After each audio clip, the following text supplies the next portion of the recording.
So before we get into today's episode, I just want to let you know that this week I'm opening up enrollment for my signature program, the Online Summit Program. Specifically, I'm looking for no more than 10 hikers who want to get strong and pain-free so they can conquer every adventure. If this sounds like you and you want to find out a bit more, shoot me a message to the Summit Strength page on Facebook or Instagram with the words, "I'm interested." From there, we can have a chat and see if and how that the program might be a good fit for your goals and situation. So whether you have a big trip in your sights, or you want to finally make a change to your knee, back, foot, or ankle pain, or you simply want to be in a great physical position so you can be confident to jump into any adventure that you want, I would absolutely love to hear from you. Shoot me a message, we can have a chat, and we'll go from there.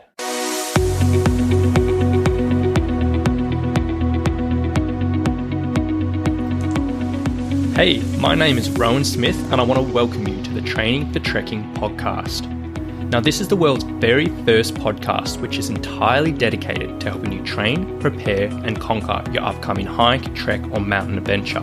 So once a week, I'm going to be giving you quality and practical information on the subjects of physical preparation for trekking, dealing with altitude, and nutrition on the trail, so you can know everything you need to be doing to have the best chance of a safe, enjoyable, and successful adventure. So now you know what you're in for. Let's get into today's episode. All right, hello guys. Today we are talking all about time-restricted training for hikers. And specifically, we're going to be going into a few strategies around how a hiker can make sure that they're making the best use of every single minute they have available to train. Now, this is a subject which I have covered previously on the podcast a couple of times, but it is definitely worthwhile talking about again because we all lead busy lives to some extent. We all go through periods where things get crazy, whether we get sick, whether we get underpumped with work, whether we have family commitments, whether we got restrictions or whatever it may be. And during these times, following a normal training program isn't really realistic. And following a normal hiking training program where we're putting lots and lots of time to hiking and walking per week is definitely not realistic. So today I want to be going through a few simple strategies you can do if you are feeling a bit time restricted, a bit under the crunch, but you do want to get fitter, whether it's for a specific adventure or whether you've got just lots of hiking ahead. Now, these strategies that I'm talking about today, they're not something that I've just pulled out of the air and just thought, you know what, they sound good, but I've never really used them. Now, these are the exact strategies that I use for my clients in these situations. And I've worked with people who have been in all different types of really time crunch positions. So I've worked with, loads of nurses over the last 12 months who've been in the middle of COVID and they've got barely any energy or time to train. I've worked with truck drivers doing crazy shift work. I've worked with young mums who've only got a very, very small amount of time to train before the family wakes up. I've worked with busy executives who are working, 120 hours a week and they barely got a second to themselves, and all different types of people in between.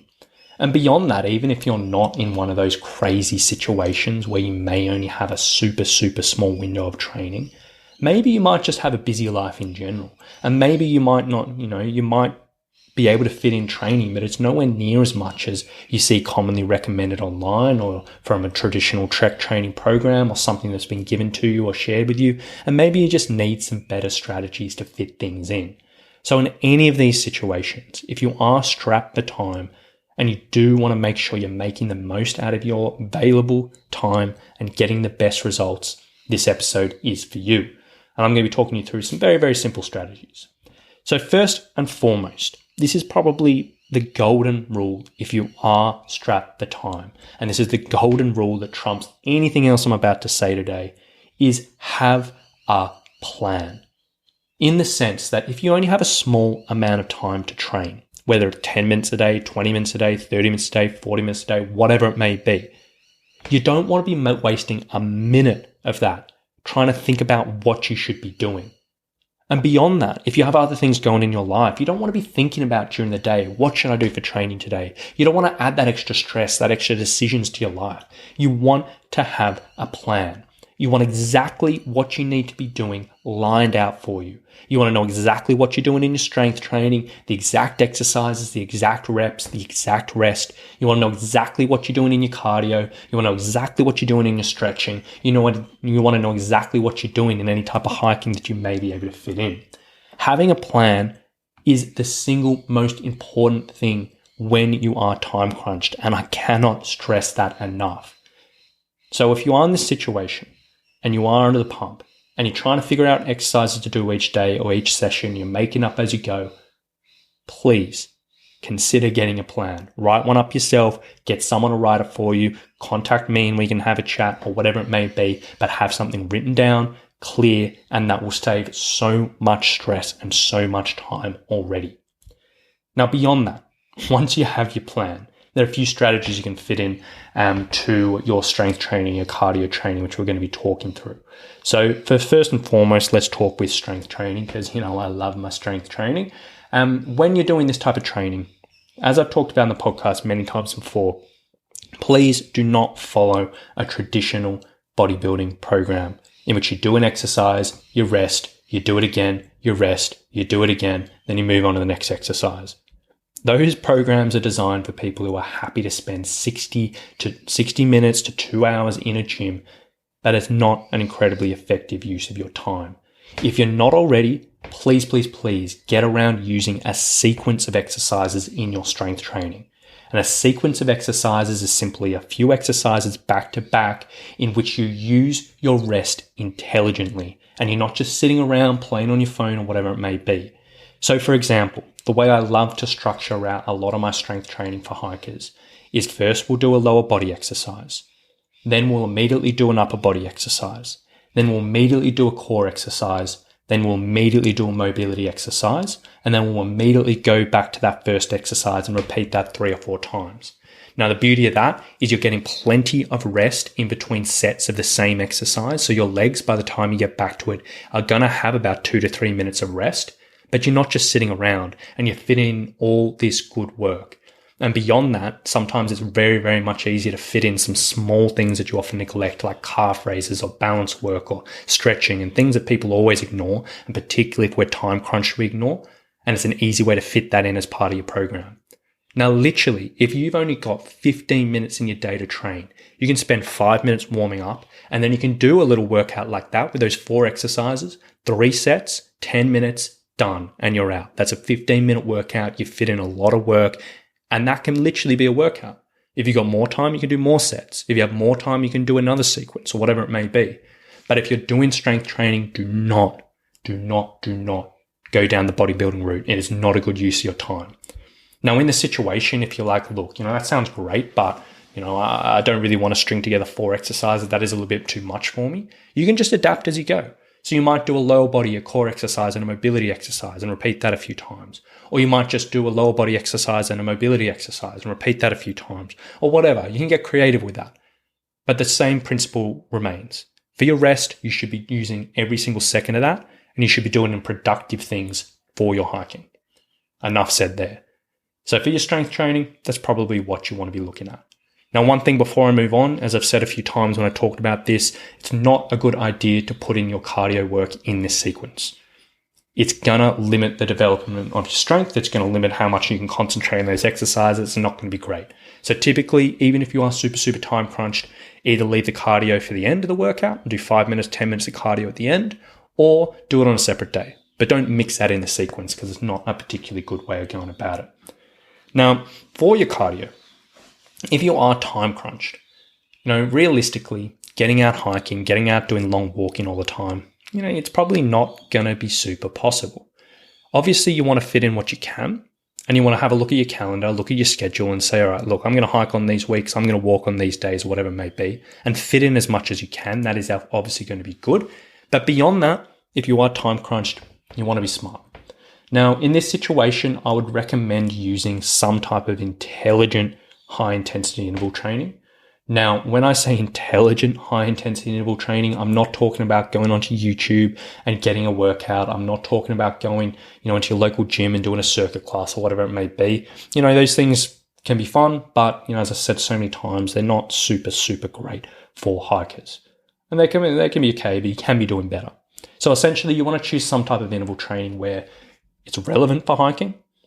It's working specific aspects of fitness, meaning you know exactly what you're trying to improve, and you can clearly track progress over time. So typical examples of this is it might be stair interval training. You might have 20 minutes. You literally might just do 20 minutes of doing 3 minutes of climbing stairs, a minute off, and do that 5 times. And that might be a workout.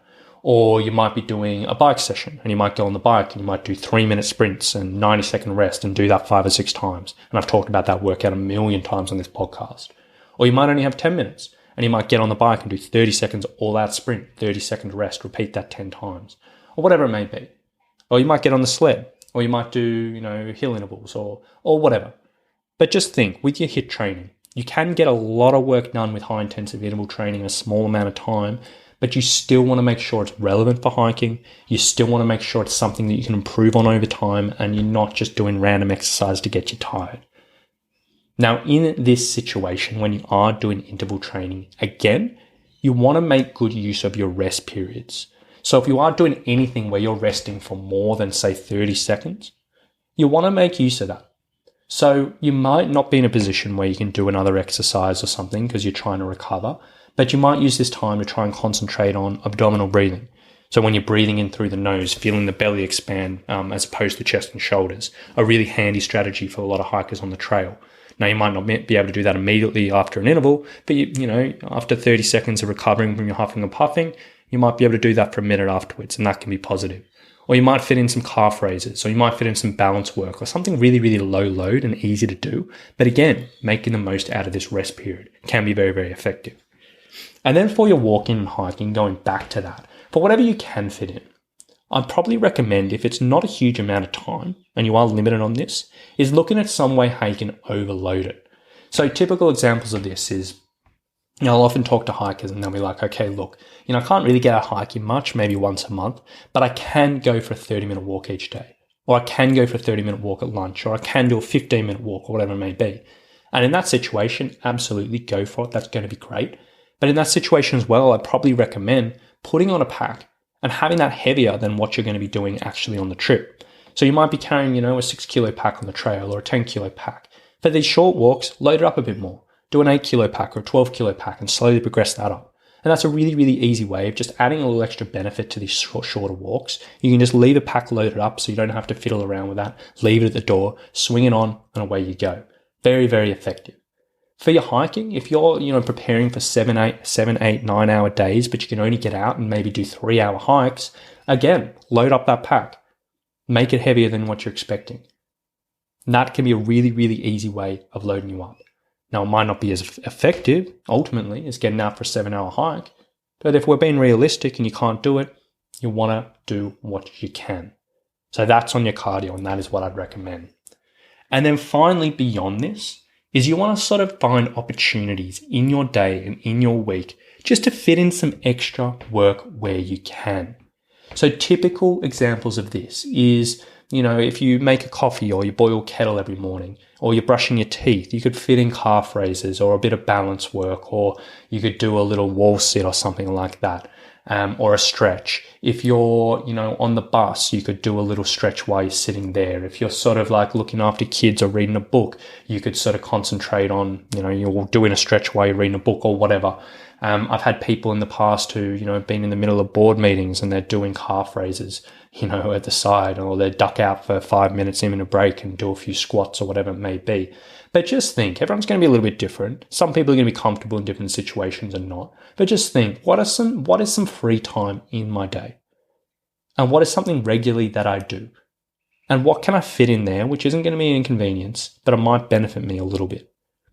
And just have a think. And sometimes these little things really, really do add up. And if you do a calf raise here and there, if you do a balance work here and there, if you do a stretch here and there, whatever it is, it definitely adds up. And I'd highly recommend having to think about it.